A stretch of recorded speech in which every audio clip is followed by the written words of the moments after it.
जीतना तो सभी चाहते हैं, लेकिन जीतता सिर्फ वो है जो सब कुछ भूलकर अपनी मकसद को चुनता है। तो आप लोगों का जो अपनी मकसद है, अपनी गोल है, आप लोग उस पे फोकस कीजिए। आप लोग भी करके दिखा सकते हैं और अपनी लक्ष्य को पूरा कर सकते हैं। तो नमस्कार दोस्तों, स्वागत है आपका अपना चैनल न्यू क्लासेस में। आज का वीडियो क्लास 11 आर्ट्स के स्टूडेंट के लिए काफ़ी इंपॉर्टेंट होने वाला है और आज मैं आप लोगों को हिस्ट्री सब्जेक्ट का जो मॉडल पेपर सेट 5 हैं, आज मैं इनके जितने सारे प्रश्न हैं, सारे प्रश्नों को सॉल्व करके आप लोगों को बताऊंगा, जो फाइनल एग्जाम के लिए काफ़ी इंपॉर्टेंट है। और काफ़ी सारे स्टूडेंट कमेंट करके बार बार बोलते हैं कि सर आप हिस्ट्री सब्जेक्ट के बारे में बता दीजिए, जो मॉडल पेपर हैं आप उसको सॉल्व करा दीजिए, क्योंकि एग्ज़ाम में इस बार टोटल सारे जो प्रश्न आएंगे वो ऑब्जेक्टिव प्रश्न ही आने वाले हैं। ठीक है, तो आप लोग देख लीजिए, यहाँ जो सेट 5 है काफ़ी इंपॉर्टेंट प्रश्न है इनमें, और इनसे पहले भी मैंने काफ़ी सारा वीडियो अपलोड कर दिया है। अगर आप नहीं देखे हैं तो मेरे चैनल के डिस्क्रिप्शन में उसका लिंक है, नीचे जाएं और वहाँ पर आप लोग जा करके सारा वीडियो का लिंक वहीं पर है, आप लोग जा करके सारा वीडियो को देखें और फाइनल एग्जाम की तैयारी बिल्कुल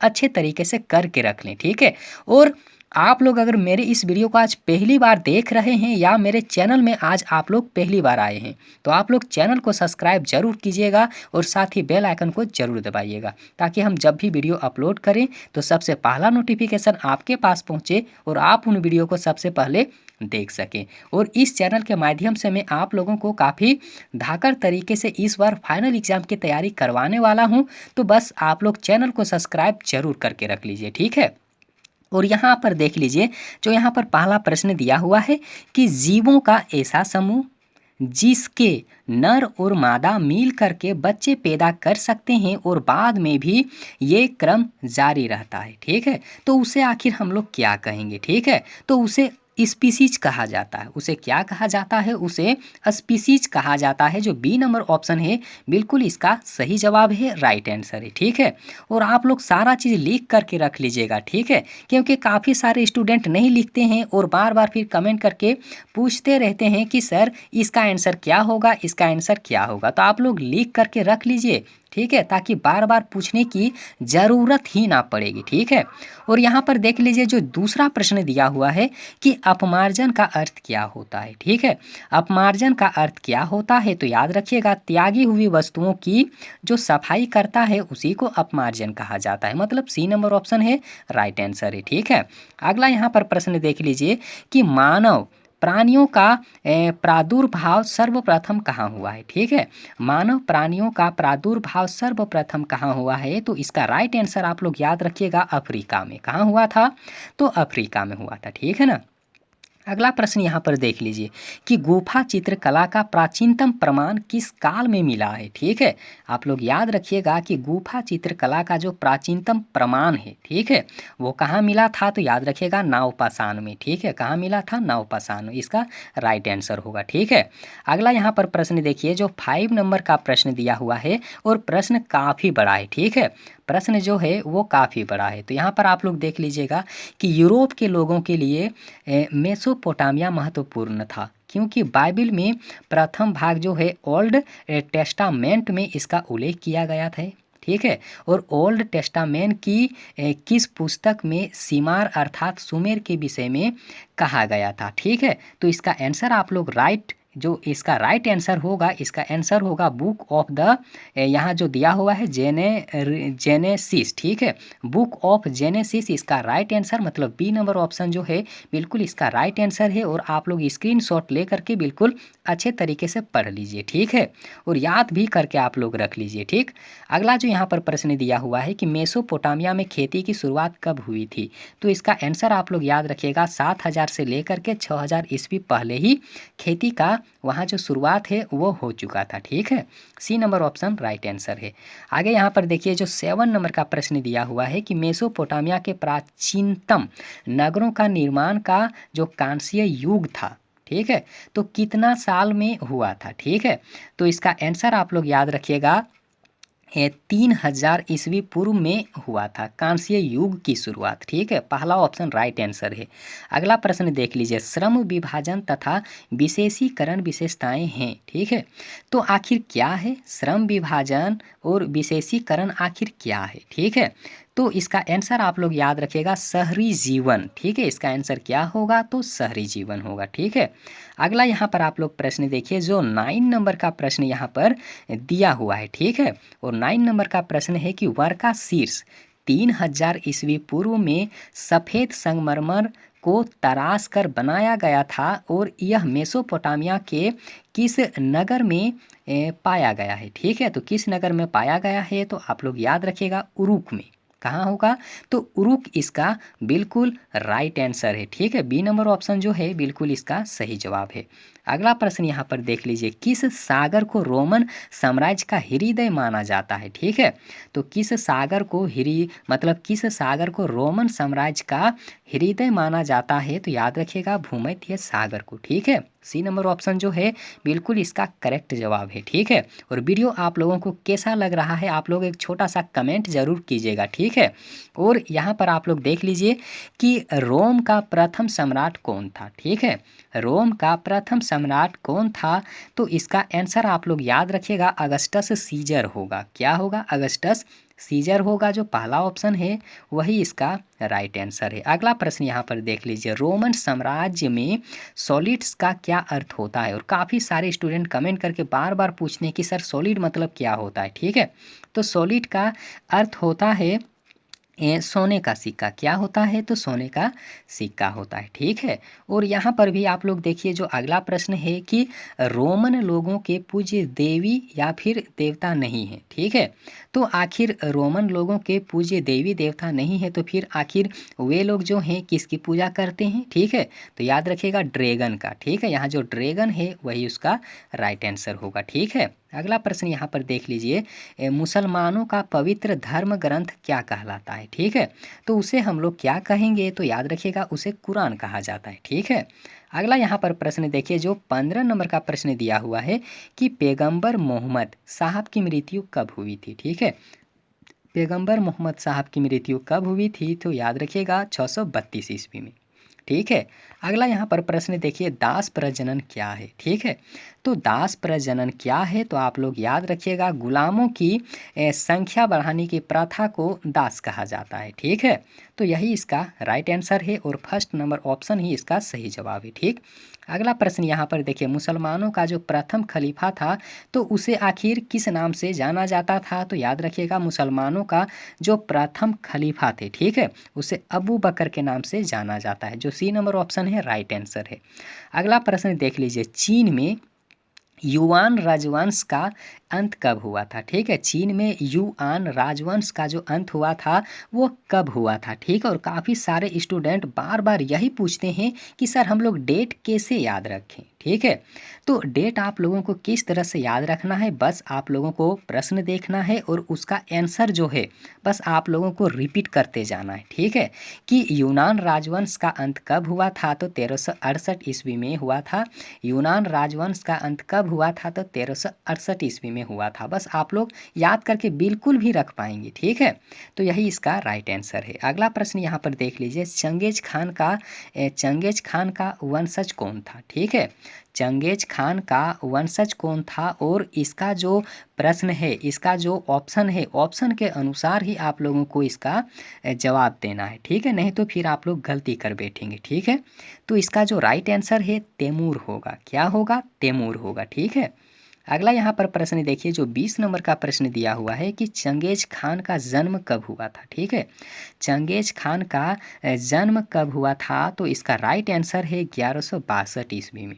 ठीक है, चंगेज खान का जन्म कब हुआ था? 1162 ईस्वी में हुआ था। ठीक है, अगला यहाँ पर प्रश्न आप लोग देखिए कि यूरोप में सर्वप्रथम विश्वविद्यालय कहाँ स्थापित हुए हैं? ठीक है, यूरोप में सबसे पहले जो विश्वविद्यालय की स्थापना हुआ था तो कौन से जगह में हुआ था? ठीक है, तो उस जगह का नाम है इटली।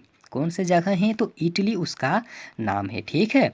अगला प्रश्न देख लीजिए, एक चर्चित कलाकार कौन है? ठीक है, एक चर्चित कलाकार का यहाँ पर नाम यहाँ पर आप लोगों को चुनना है कि इनमें से क्या है, ठीक है। तो चर्चित कलाकार के बारे में यहाँ पर पूछ रहा है, तो आप लोग याद रखिएगा इसका आंसर होगा द विंची। जो यहाँ पर बी नंबर ऑप्शन है ना, ये वही इसका राइट आंसर होगा, ठीक है। द विंची के नाम से ये प्रसिद्ध हैं चर्चित कलाकार, तो आप इस नाम को जरूर याद करके रख लीजिएगा, ठीक है। अगला प्रश्न देख लीजिए, 1861 से लेकर के 65 ईस्वी तक दास प्रथा हेतु गृह युद्ध किस देश में हुआ था, ठीक है। तो उस देश का नाम आप लोगों को बताना है और आप लोगों को याद भी करके रख लेना है, ठीक है। तो उस देश का नाम है संयुक्त राज्य अमेरिका, जो यहाँ पर सी नंबर ऑप्शन आप लोग देख रहे हैं, बिल्कुल इसका सही जवाब है, ठीक। अगला प्रश्न यहाँ पर देख लीजिए, जो 24 नंबर का प्रश्न दिया हुआ है कि ओरिजिन ऑफ स्पीसीज पुस्तक किसने लिखी है, ठीक है। ओरिजिन स्पीसीज जो यहाँ पर पुस्तक है, तो इस पुस्तक को आखिर किसने लिखा है? तो याद रखिएगा चार्ल्स डार्विन इसका आंसर होगा। क्या होगा? चार्ल्स डार्विन इसका आंसर होगा, ठीक है। अगला भी प्रश्न देखिए कि निम्न में से कौन सी सामंतों की एक श्रेणी नहीं थी, ठीक है। कौन सामंतों की एक श्रेणी बिल्कुल भी नहीं थी? तो इसका राइट आंसर होगा सर्प, ठीक है। और आप लोग चैनल को सब्सक्राइब जरूर करके रख लीजिएगा, ठीक है, क्योंकि इस बार धाकड़ तरीके से एग्ज़ाम की तैयारी होने वाला है, ठीक है। और शुरुआत हो भी चुका है, इनसे पहले भी मैंने काफ़ी सारा वीडियो अपलोड कर दिया है, ठीक है। और आप लोगों को एग्ज़ाम के लिए एक भी प्रश्न नहीं छोड़ेंगे हम, ठीक है। सारा प्रश्न अपलोड करेंगे और जो हम बताएंगे, ठीक है, इसी से सारा प्रश्न एग्ज़ाम में भी आने वाला है। तो आप लोग चैनल को सब्सक्राइब करना बिल्कुल भी ना भूलें, ठीक है। अगला यहाँ पर आप लोग देख लीजिए, जो अगला यहाँ पर प्रश्न दिया हुआ है, जो 26 नंबर का प्रश्न है कि पुर्तगाल के किस राजकुमार को नाविक कहा जाता था, ठीक है। पुर्तगाल के जो ऐसे राजकुमार हैं उन्हें नाविक कहा जाता था, तो उनका आखिर क्या नाम था, ठीक है। तो उनका नाम था हेनरी, उनका नाम क्या था? तो हेनरी था, ठीक है। अगला यहाँ पर प्रश्न देखिए, जो अगला प्रश्न यहाँ पर दिया हुआ है कि 1410 ईस्वी में लिखी गई पुस्तक, और उस पुस्तक का नाम था इमगो मुंडी, ठीक है। उस पुस्तक का नाम क्या था? इमगो मुंडी।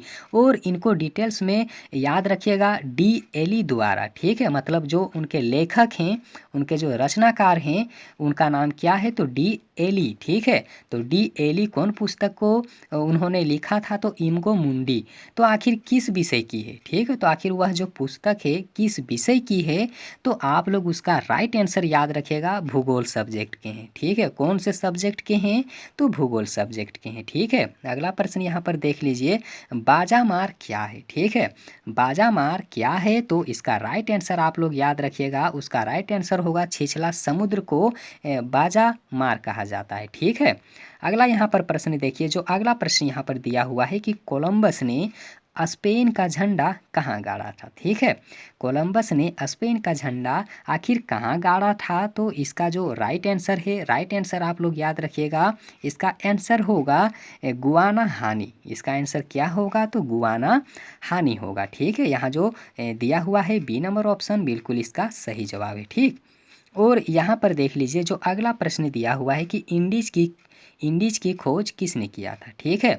तो आप लोग याद रखिएगा, जिस तरह से भारत का खोज हुआ था ना, बस उसी तरह से इंडीज की भी खोज किया गया था, ठीक है। तो उनके जो खोजकर्ता हैं उनका नाम क्या है? तो आप लोग याद रखिएगा कोलंबस इसका राइट आंसर होगा, ठीक है। क्या होगा? तो कोलंबस इसका राइट आंसर होगा। अगला यहाँ पर प्रश्न देख लीजिए कि उत्तरी अमेरिका के मूल निवासियों ने अपना इतिहास लिखना कब शुरू किया था, ठीक है। तो अपना इतिहास लिखना कब शुरू किया था? तो आप लोग याद रखिएगा, यहाँ जो आंसर दिया हुआ है 1740 से, ठीक है। 1740 से उत्तरी अमेरिका के जो मूल निवासी थे वे अपना इतिहास लिखना चालू कर दिए थे, शुरुआत कर दिए थे, ठीक है। और आप लोग हमें कमेंट में ज़रूर बताइएगा कि भारत की खोज किसने किया था, ठीक है। और उनका जो नाम था वो कहाँ के रहने वाले थे, ये भी साथ में ज़रूर बताइएगा, ठीक है। अगर आप लोग जानते हैं तब, और नहीं जानते हैं तो बस आप लोग हमें कमेंट करिएगा कि नहीं जानते हैं, तो हम उसका भी आप लोगों को उसका जो पूरा डिटेल्स में हम वीडियो बना करके अपलोड करेंगे, ठीक है। और यहाँ पर आप लोग देखिए जो अगला प्रश्न दिया हुआ है कि निम्नलिखित में किसके लिए सेटलर शब्द का प्रयोग नहीं हुआ है। ठीक है, निम्नलिखित में किसके लिए सेटलर शब्द का प्रयोग नहीं हुआ है, तो इसका आंसर आप लोग याद रखिएगा पुर्तगाली होगा। क्या होगा, तो पुर्तगाली होगा। ठीक है, अगला यहाँ पर प्रश्न देखिए कि कोमीटर्न। ठीक है, कोमीटर्न का अन्य नाम क्या है। ठीक है, कोमीटर्न का जो अन्य नाम है, दूसरा नाम है, तो उसे आखिर किस नाम से और जाना जाता है, तो आप लोग याद रखिएगा तृतीय अंतर्राष्ट्रीय। ठीक है, तृतीय अंतर्राष्ट्रीय होगा। ठीक, अगला यहाँ पर प्रश्न देखिए जो 34 नंबर का प्रश्न दिया हुआ है कि लॉन्ग मार्च। ठीक है, लॉन्ग मार्च, यहाँ जो प्रश्न है लॉन्ग मार्च, तो लॉन्ग मार्च में कितनी दूरी तय की गई थी। ठीक है, यही आंसर आप लोगों को बताना है। ठीक है, कि लॉन्ग मार्च जो है, तो लॉन्ग मार्च कब हुआ था, तो याद रखिएगा कब हुआ था, तो 1934 से लेकर के 1935 के बीच में। ठीक है, मतलब 1 साल लॉन्ग मार्च चला था, तो उसमें कितनी दूरी तय की गई थी, तो इसका राइट आंसर होगा 6000 मील। क्या होगा, 6000 मील होगा, जो डी नंबर ऑप्शन है बिल्कुल इसका राइट आंसर है। ठीक, अगला यहाँ पर प्रश्न देख लीजिए कि पीपुल्स रिपब्लिक ऑफ चाइना की स्थापना कब हुई थी। ठीक है, ये एक प्रकार की संस्था है। पीपुल रिपब्लिक ऑफ चाइना क्या है, तो एक प्रकार की संस्था है। तो आखिर उस संस्था को कब चालू किया गया था। ठीक है, तो इसका आंसर याद रखिएगा 1949 में चालू किया गया था। ठीक है, अगला यहाँ पर प्रश्न देखिए जो 36 नंबर का प्रश्न दिया हुआ है कि पीपुल्स कम्यून्स क्या थे। आखिर पीपुल्स जो हैं, यहाँ जो ऊपर में दिया हुआ था कि पीपुल्स रिपब्लिक ऑफ चाइना, इनकी स्थापना 1949 में हुआ था, तो आखिर आखिर यह क्या है। ठीक है, नीचे जो प्रश्न है इसका मतलब है कि यह क्या है। ठीक है, तो इसका आंसर आप लोग याद रखिएगा जहाँ लोग एकत्र ज़मीन के मालिक थे और मिलजुल कर फसल उगाते थे। ठीक है, उसी को people's communes republic of China कहा जाता था। ठीक है, फर्स्ट नंबर ऑप्शन जो है इसका राइट आंसर है। ठीक है, अगला यहाँ पर आप लोग प्रश्न देखिए कि रेड गार्डन में कौन शामिल थे। ठीक है, रेड गार्डन में कौन शामिल थे, तो याद रखिएगा क्षेत्र और मतलब छात्र और सेना उसमें शामिल थे। ठीक है, रेड गार्डन में कौन शामिल थे, तो स्टूडेंट और सेना। ठीक है, दोनों उसमें शामिल थे। ठीक, अगला यहाँ पर आप लोग प्रश्न देख लीजिए जो 38 नंबर का है कि कोमिनतांग पार्टी का निम्नलिखित में से कौन सा कार्य था। ठीक है, कोमिनतांग पार्टी का निम्नलिखित में से कौन सा कार्य था, तो आप लोग याद रखिएगा बढ़ती जनसंख्या पर रोक लगाना। ठीक है, उस पार्टी का जो मुख्य उद्देश्य था, मुख्य कार्य था। ठीक है, उसका मुख्य उद्देश्य क्या था कि बढ़ती जनसंख्या पर थोड़ा रोक लगाना। ठीक है, तो डी नंबर ऑप्शन इसका बिल्कुल करेक्ट जवाब है। ठीक, अगला यहाँ पर प्रश्न देखिए जो 39 नंबर का प्रश्न दिया हुआ है कि कोमिंट्रन। ठीक है, का तृतीय अंतर्राष्ट्रीय का गठन कब हुआ था। ठीक है, कोमिंट्रन या फिर तृतीय अंतर्राष्ट्रीय का गठन कब हुआ था, तो इसका आंसर आप लोग याद रखिएगा 1911 ईस्वी। ठीक है, और जो इस वीडियो का बिल्कुल अंतिम प्रश्न है और यह सेट 5 का भी बिल्कुल अंतिम प्रश्न है। ठीक है, और अंतिम प्रश्न है कि माओ त्से तुंग। ठीक है, याद रखिएगा प्रश्न क्या है, तो माओ त्से तुंग किस पार्टी के नेता थे। ठीक है, माओ त्से तुंग किस पार्टी के नेता थे, तो इसमें 4 ऑप्शन दिया हुआ है, तो इसका राइट आंसर होगा यहाँ जो दिया हुआ है बी नंबर ऑप्शन साम्यवादी दल। ठीक है, तो माओ त्से तुंग किस पार्टी के नेता थे, तो साम्यवादी दल के नेता थे। ठीक है, जो इसका बिल्कुल राइट आंसर है, और काफ़ी सारे स्टूडेंट का बिल्कुल कमेंट आ रहा था कि सर हिस्ट्री का बता दीजिए। ठीक है, तो इसी के साथ में हिस्ट्री का जो 5 मॉडल सेट है वो सॉल्व हो चुका है, और इसके बाद में भी हम काफ़ी सारा वीडियो आप लोगों के लिए लाएंगे और काफ़ी सब्जेक्ट का वीडियो लाएंगे। तो आप लोग चैनल को ज़रूर सब्सक्राइब कीजिएगा, और वीडियो आप लोगों को अपने दोस्तों के पास में शेयर करना है। ठीक है, उनके पास भेज देना है, और एक छोटा से कमेंट आप लोग ज़रूर करिएगा कि वीडियो कैसा लगा आप लोगों को। ठीक है, वीडियो को लाइक करें, और वीडियो देखने के लिए बहुत बहुत धन्यवाद।